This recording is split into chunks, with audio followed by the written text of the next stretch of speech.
You're listening to the My Simplified Life podcast, and this is episode number 336. Welcome to the My Simplified Life podcast, a place where you will learn that your past and even your present don't define your future. Regardless of what stage of life you're in, I want you to feel inspired and encouraged to pursue your dreams, simplify your life, and start taking action. I'm your host, Michelle Glogovac, author of How to Get On Podcasts, the podcast matchmaker, and CEO and founder of the MLG Collective. I'm excited to share the stories and life lessons of changemakers and authors with you while taking you on my own journey. This is My Simplified Life. Hey friends, welcome back to another episode. I'm your host, Michelle Glogovac, and today I'm letting you know that everyone is lying to you. I have Jo Piazza, author of Today Released. Everyone is lying to you. It is a thriller novel that is so good. I was dying to read this and it did not disappoint. It is Tradwife, influencer, murder, mystery, thriller.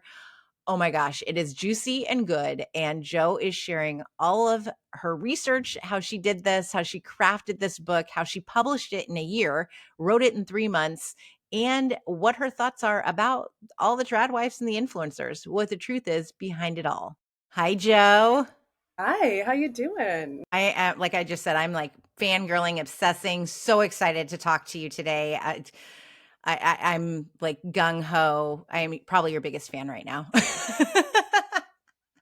That I'm so excited to talk to you. Can you introduce yourself to everyone, please?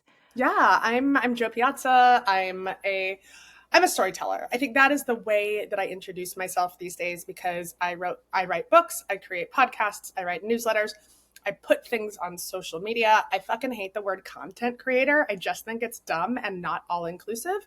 And so I'm a storyteller and I tell stories on a bunch of different mediums because people's attention is fragmented and it's all over the place right now. And we have to meet people where they're at. And my newest book, the book of the summer, the thriller of the summer, is called Everyone is Lying to You. And it's really the tradwife thriller that we've all been waiting for. Love it. It is the book of the summer, if not the year, the decade. And when this airs, it will be your pub day. So happy pub day. Congratulations. Thank you. We made it. Now, Yeah. now we see what happens, man. Now we're just like, all right, are people going to buy this book? Hopefully, because it's great. Yes. Yes. It'll probably get banned. So I'm hoping, look, I mean, from your lips to God's ears, friend, because if this book gets banned, it will sell that many more copies because yes. people love a banned book. So yeah, I mean, I sent a copy to the Vances, to JD, to Pete Hegseth. I've sent many to the White House, and I'm just hoping they ban it. So cross your fingers, everybody. Oh my God, I love that. And I don't refer to him as JD. He is DB because he's the king of the douchebags. King of the douchebags. He really is. Yeah. Yeah. And if he can't get names right, then we can't get his fake initials right either. That's my opinion. No, exactly. He's really the worst. I saw an interview with Usha the other day, and I don't like judging or vilifying other women. It's just every time I look at her, I'm like, why did you make this terrible choice in your life? Like, what is wrong with you that you chose this man? Yes. It's just shocking to me every time because she seems like a smart lady. And when I listen to her interviews, most of the time she sounds very smart and put together. And then I'm like, no, there's something tragically wrong with you somewhere inside. There has to be. There has to be. Yeah. I mean, I know that I personally would never be able to even date someone like that, let alone marry them and procreate. No, because he's gross. Yes. Yeah. And it goes right along with your book of, it's so funny because I feel like in real life, I have been now in real life, I've seen some of these tradwives without knowing that they're tradwives. Yeah. And there were parts of your book that I went, oh my God. And I start texting friends. I'm like, you got to buy this book when it comes out because this is exactly what we're seeing at school. Yes. And yes. I mean, the thing is, the tradwife phenomenon really started out with these like beautiful homesteading images and like, let's grow our own heirloom tomatoes and bake our own bread.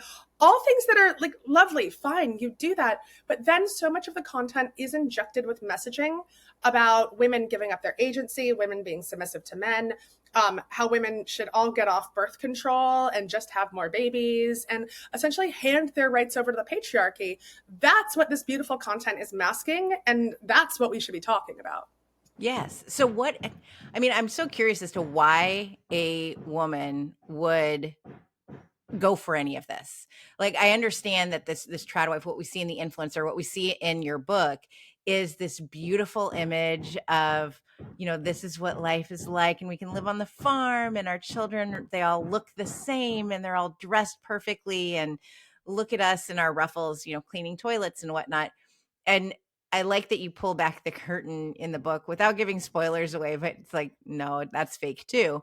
So what would make a woman even want to do that, to live like that? And I mean, I guess it's great in the sense that you could think, oh, my husband will provide for us, and like, yes, that's a 1% type of thing. It's a To be 1% able, kind of thing. Yeah. but Totally. then to be able to provide is one thing, but to be put down and put in a different place, in a different category, and you have to maintain this less than status quo in your own home. Why would they want to do that? Well, I think we're looking at a couple different dynamics here. When you look at the Tradwife influencers, the ones with millions of followers, this is their brand. And the Instagram algorithm really rewards beautiful imagery and things like that. And so they're simply making money off you. They're creating content that they know the algorithm wants. So you've got the Tradwife influencers who are making money off of you by selling you this quote unquote idealized lifestyle, right? Like this beautiful imagery that makes it seem like you could have a perfectly clean house and 19 children and bake all your meals from scratch very easily with little work, with little stress, with little anxiety. And they're creating content like it's a magazine, right? Like this isn't their real life. They're just creating media in order to sell you other things. I mean, partially, selling you products that are sponsoring them, selling you products that they're making. And so then that's one part of it. But then why are people invested in it? Why are people watching it? And that's a more complicated answer. But at the same time, I think it's because women have been sold a lot of massive lies. We are burnt out. We're burnt out on girl boss culture. We're burnt out on leaning in. And these lives look beautiful and easy because they strip all of the labor out of it. Because we don't see the fact that farm work is so much work, and you can't have what many of these women have, which is a hobby farm, without having lots of generational wealth. I mean, we don't see the impossibilities of this fantasy, but everyone likes to indulge in the fantasy because our actual lives are very difficult because we live in a country that does not support women and does not provide us a social safety net. Yes. And I was reading something last night, I think it was a New York Times article, about how the left is not doing a good job of letting people know that if we were to lean more left, then we would have solutions that would allow us to live these more lifestyles, more kind of regular lifestyles, with childcare, with, kindergarten, with all of these things that the left wants, that the right is squashing. And yet they're promoting this unrealistic lifestyle. They're telling little girls to not get their bachelor's degree, get an MRS degree. And for those who don't know, that's a Mrs. degree. It means just get married. Because somebody did ask, they're like, well, what is an MRS? It means just get married. And they're also taking advice from people who aren't married, who aren't women, and who don't have children. Yep. Yep. Alex Clark is unmarried without children, and she's telling women to drop out of the workforce, to take care of their kids, and to have as many children as possible, to have a large family. I don't want to take advice about having a family, about having kids from someone who doesn't fucking have kids. Okay. And like, maybe I'll get attacked for saying that, but it's true, because when I was Alex's age, in my early 30s, when I was unmarried, when I was child free, I didn't know shit about what it took to raise a family, to be a mother, to be a grown ass woman in the world. So I really think that Alex Clark should shut the fuck up. Keep preaching. Yes. Take us to church. I want to go to the Church of Yeah, Joe. exactly. Yeah. Exactly. And, I mean, maybe I need to be a little bit more vocal about that. But, and I have a lot of child-free friends who I do take parenting advice from, because everyone has like really great perspectives on how to live a life, but they're also grown ass women who've seen shit. Okay. And I don't want to hear this young woman who knows nothing about nothing tell me things. And the fact is, her videos get millions of views. And she's doing this as a troll. She's doing this to get engagement. Much like if I start posting her videos and attacking her, I'll get engagement too. And maybe I'll do that to sell books. I love it. It made me last night reading all of this nonsense bullshit. I was like, I'm going to wake up in the morning and start creating content to talk to all of the 14-year-olds who don't think that they can have it all, because you can have whatever the hell you want. I truly believe that. I've had a career in the corporate world. I now own my own business. I've got kids. Like, why can't you have it all? You can literally do whatever you want. You literally can. And this is another thing that the left is shit at branding. Okay. And I scream this from the rooftops all the time. There's a reason we are losing the culture wars, because we are very bad at branding. And if you talk to any of these young girls at the Turning Point conferences, they're like, you all seem so mad all the time. And yeah, there's a lot to be mad about, but we're not good at presenting what the right is, which is this like idyllic fantasy. And that's what people are buying into. Okay. It is working, despite the fact, like you said, like the idea of a man supporting a family on a single income is indeed for the 1%. Like, where are all these rich men that want to take care of y'all, girl? Like, you're not finding them in college. You think they're getting out of college and making enough to support a family? No, no, no, no, no. So I mean, that is bullshit. That is a fantasy. And then the left is like very bad at showing how their policies actually make you have a good life, how they can support a good life. Like, my God, if I had, like, first off, I love my life. And I say this all the time. I'm like a 9 out of 10 on happiness. Okay. And the 1 point is deducted because I hate selling books. I just hate it. So, like, I hate the marketing of books so much. And it is like such like a necessary evil of wanting to create stories and write books, but it kills me. I'm still a 9 out of 10 on happiness. That said, like, my life would be better. I could be even more productive than I am if I had subsidized childcare, because right now I have to work my ass off and pay a shit ton of money for childcare. You know, if I had the ability to, if I had a social safety net to say, oh, maybe I will take a pause so that I can spend more time with my children. Although I don't actually want to do that, because I really like the amount of time I spend with my kids right now, which is, you know, for me, it's often like half and half. I have caregiving and I have time with them myself. And I don't really want more than that. I don't think my happiness would increase. I think it's diminishing returns at this point.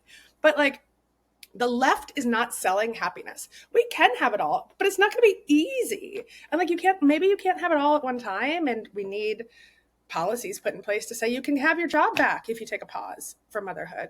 Like, you're going to get paid the same if you take a pause for motherhood. You'll still have health insurance if you take a pause for motherhood. I can't take a break right now because my husband works for our company and we have to pay the health insurance. Like, if we had universal health care, like, that would make a big difference in both of us not having to hustle so far hard. But the left just like is not showing how those things will contribute to like overall happiness. Exactly. I was thinking last night again with this whole leadership conference, like, where's our leadership conference? Why aren't we on a stage sharing how you can do all of this? This is what we need to do in order for you to accomplish it. But they're not, we're nowhere. I don't know where we are. And I feel like your book is such a form of entertainment, but at the same time, it's eye opening because it is the truth. It's exactly what's going on, what we're seeing. And I think that's why I loved it so much, because it's so relatable. Uh, Even people who don't understand the whole tradwife thing. And when I heard the word, I was like, this is great, because I am not a tradwife. I vote for who I want. I make my money. You know, I can do all of these things. And I don't have a husband who's putting me down, who's saying, oh, I'm afraid if you get too big, you'll forget me. And I have Mm-hmm. heard somebody say that to their wife. No, no, no, no. Don't go off and get some other career. Then you might forget about me. Which is just, I mean, it's just absurd. Men have been programmed badly, is the problem here, right? Like, that just, you know, I mean, all human beings have a fear of being left behind or forgotten, but the male ego is such a fragile little snowflake in most cases that it just boggles me that we've allowed them to be in power for this long. Right. We can see the evidence of why they shouldn't be in power literally right now. Literally every day, every day. I'd prefer that they not be at Yes. this point. Yep, Yes. yep, yep, yep, yep, yep. I've read in the book, so I know the answer to this one, but for those who haven't, how did you decide to write about Tradwives and to go down this path of research? And I want to know how much research you did for this book because you must be really watching them. I mean, I'm so deep in the rabbit hole of Tradwives that it's like almost like I live there now. I live there permanently. It's my permanent address. I mean, I've been covering influencers on Under the Influence for 5 years now, which is insane. But I have an almost 6-year-old, and I started it when B was a baby, and then I started getting served Tradwife content about 2 years ago. And at first, I thought it was a blip. And then it just grew and grew and grew. And now it's more aggressive. And now it's very political. And now it is also a cultural slippery slope into the right wing pipeline. And so I think it's just gotten more and more a part of our culture that needs to be critiqued. And I've always believed that fiction is one of the best cultural critiques out there, because you're not being hit over the head. I'm trying to craft stories that are also juicy, delicious, and fun. Like, we've got a lot of dead bodies and a lot of like hilarious moments in this book. Like, it is still a really good, fun read. And then afterwards, you'll be like, we should dismantle the patriarchy. It's terrible, which is what I want people to come away with. It's like a Trojan horse of a thriller in a lot of ways. And I wrote the book in 3 months last summer. And I told my publisher it had to come out really quickly. And that's one of the reasons that it's a paperback and not a hardcover, because it was faster to get it into a lot of stores. I mean, and this book is going to be in Walmart, Target, airports, all of the places that you don't often see a lot of hardcover books. And I want it to reach as many people in different parts of the country as possible. That is the goal. Right now, I'm pretty sure we've had sales in all 50 states already, pre-sales in all 50 states. That's awesome. And I just think the cultural moment to dissect the things that we're seeing on Instagram and to talk about how it's no one's reality. Like, it's just like people are either selling you a product or an idea. And everyone on Instagram, me included, everyone is lying to you about something. I mean, I try to be really authentic. I try to post the good and the bad.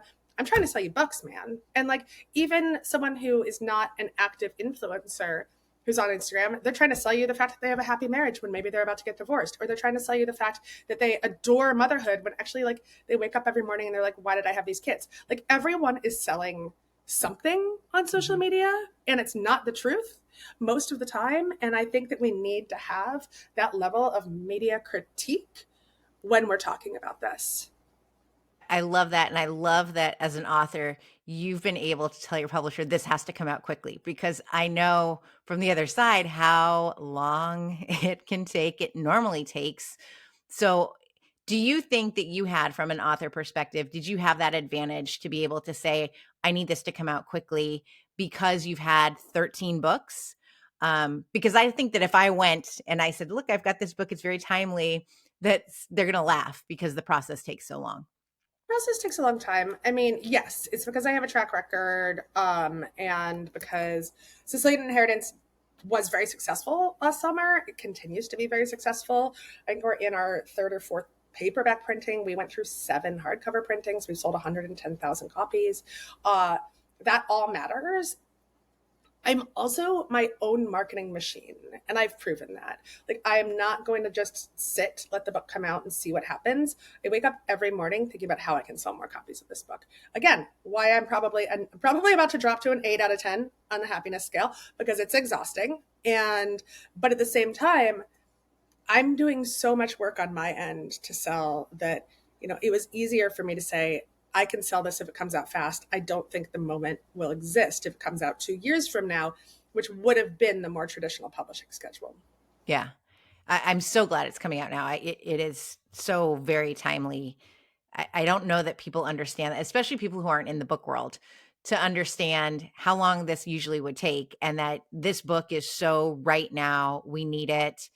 And at the same time, it is so much fun to get this inside look and behind the scenes. How realistic is it that there is a front versus like what we see on Instagram versus what people really have going on in their house, and not the emotional side, but the actual physical side? Yeah, well, I mean, you'd asked about research before, and I totally didn't answer the question. I've interviewed thousands of influencers at this point. I've interviewed many Tradwife influencers. I've interviewed former Tradwife influencers, but I've also spent a lot of time at influencing conferences. And the Mom Bum conference in the book is supposed to be satire, but a lot of the things, like a lot of the dialogue in there, I actually overheard in real life, to be honest. And even the most ridiculous stuff, because you hear ridiculous stuff in real life at these places. I write things down on little notepads all the time.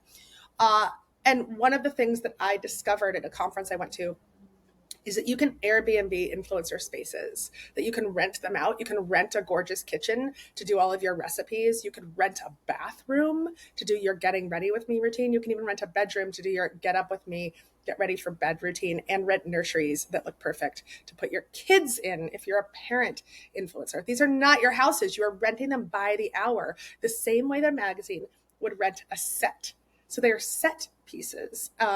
It's not every influencer, but it is a thing that influencers absolutely do. Or some of them will band together into a hype house, and then it is like a set piece mansion where they create all of their content. Again, this is why we cannot just assume any of this is anyone's realities. I posted a picture on my Substack this morning of my book with a bunch of chickens, and I'm like, these are not my chickens, but they could be. You would never know if they were my chickens. I could create a whole Henfluencer account right now with somebody else's chickens, and you would have no idea. I love this so much that there were so many thoughts. I didn't want to interrupt you. Like the Hype House, I'm reading, if you're seeing this, it's meant for you by Lee Stein, which comes Yeah. out next month. And she's got the Hype House. So I'm like, Mm-hmm. yes, this is so incredible. The Henfluencer, I totally messaged you that we have a wannabe Henfluencer at school Yeah, I bet you who do. brings her chicken to pick up every Friday. That's fucked up, and you should take a picture of that person for me. She started an Instagram. So I'll bet she did. I'll bet she yes, did. Yeah. yes. Yeah. I mean, I know a Oh lot yeah, of I'm going to send aspiring it to you. influencers. Please do. Please do. Yes. Yeah. I mean, like, so I'm up here in the Catskills right now, and like we have this beautiful valley, and my friend Sarah, who's also my audiobook narrator, actually, because she's a Shakespearean actress, and she has these chickens. They're such assholes, by the way. Like you go near them and they freak out. Like they're not like lovely to hang out with or spend time with. But I like created a bunch of content with them, and then our neighbor Mike has a menagerie of mini animals, like mini donkeys and mini goats, and I'm like, oh, also perfect for content. And then our neighbor Hans has this old school Ford truck that is like also like does not drive really well. Like you can drive it like maybe a mile, but I'm like also good for content. So like I could put all of these elements together and create a tradwife life, and you'd have no idea that like all of it is fake. It's so funny. You also reminded me of Meghan Markle Mm-hmm. and renting the cottage in Montecito. And Yeah, I know that there was a lot of talk about it. I watched a couple episodes just I because I like wanted to that see. show. I really liked it actually. I I did. was just disappointed because I did want to see Harry walking in and like kids, and I wanted to see the mess. Mm-hmm, And mm-hmm. maybe I'm not the right audience for Tradwives because I want to see the real stuff because this is my life. Mm-hmm. If I post something in my kitchen, you're going to see that there's shit on top of my fridge. You will Yeah. see that there's some dishes, and I will try to get the best angle, but that's not real life. Right, exactly. It's not real life. It's not. And like, I mean, even right now, my house is such a freaking mess. It is a disaster. I've been recording podcasts in here promoting the book, and I'm like, my messy bed is behind me, and like, again, it's real life. I would have liked that for Megan's show too, but that's not who she wants to be. She wants to be Martha Stewart. And I get it. Like that's a certain aesthetic. But she did, she released that fun little pregnancy dancing video with Harry, which I loved, which the internet loved.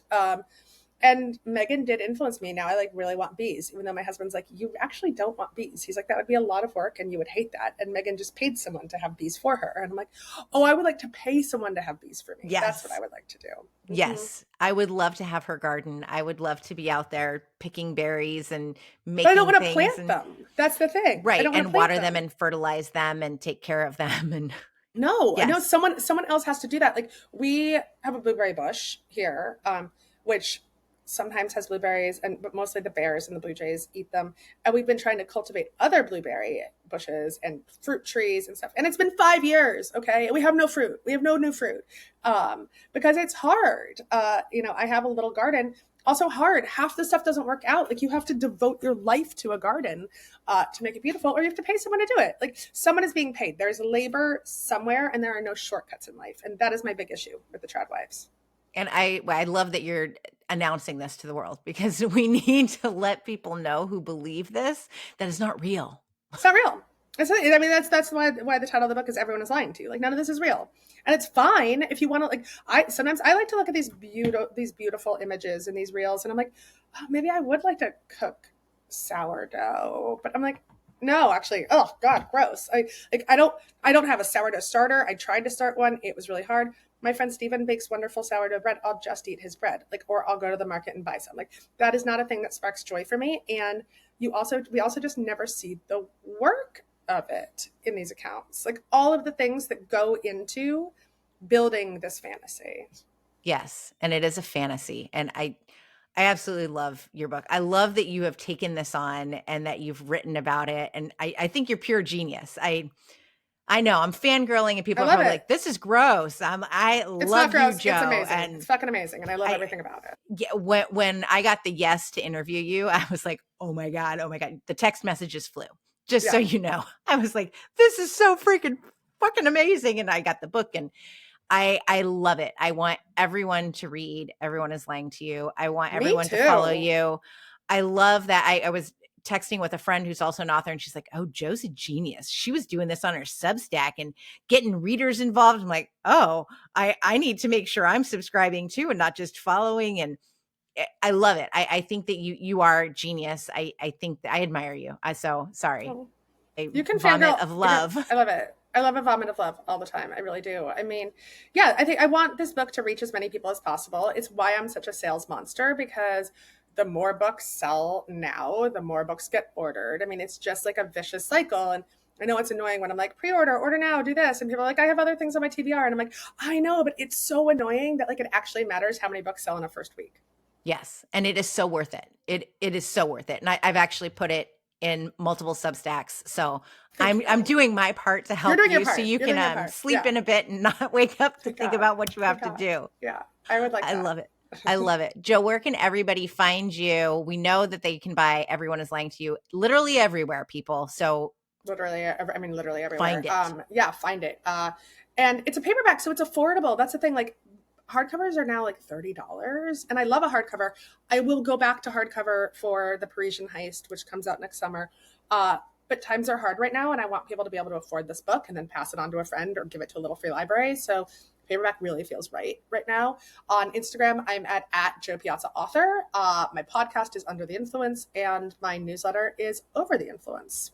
I love it. Thank you so much, and congratulations. Thank you so much. Yeah, it's going to be a fun summer. It's going to be a wild ride. Yes. Okay, do yourself a favor, because this needs to be your beach read. It needs to be your nighttime read, your out on the deck, porch, on the couch read. Everyone is Lying to You. Pick it up now. Grab a copy for a friend, because you will be their best friend. And let this be a form of entertainment that is also going to educate you or whoever else reads it, because we can have it all. Maybe not at the same time, but we can. And remember that when you're scrolling through social media, not everything you see is actual truth or reality. So make sure that you take those blinders off. Read this book, Everyone is Lying to You, and go follow Jo, because you're going to be entertained and enlightened.